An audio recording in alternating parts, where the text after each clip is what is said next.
The number of people illegally crossing the southern border continues to rise, and it is now threatening to push our nation's immigration system to the breaking point. News 4 Tucson's Lupita Murillo has been digging deeper into the latest numbers from Customs and Border Protection that reveal how bad the situation really is.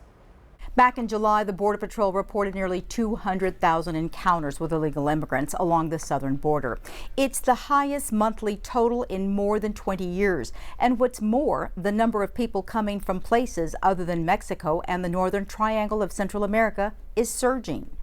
President Biden, you should declare a national emergency and deploy the vast powers of your administration to stop what's happening here. Calling the situation on the border out of control. Last month, Governor Doug Ducey extended the stay of National Guard troops in southern Arizona for another year.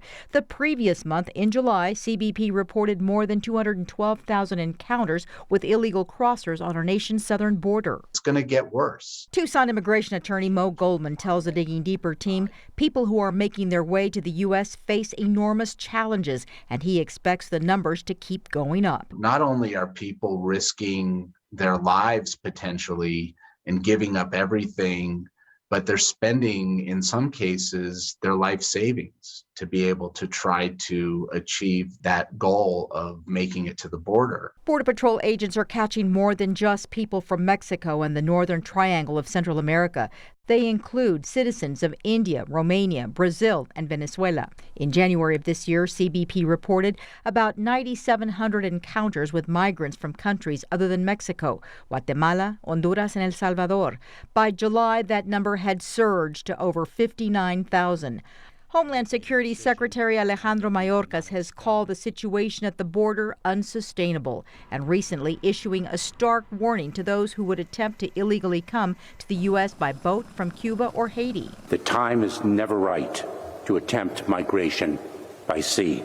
To those who risk their lives doing so, this risk is not worth taking. The Migrant Protection Protocols, or Remain in Mexico policy enacted under President Trump, allowed the Department of Homeland Security to return those who crossed illegally back to Mexico to await their removal proceedings. The U.S. Supreme Court recently upheld those protocols.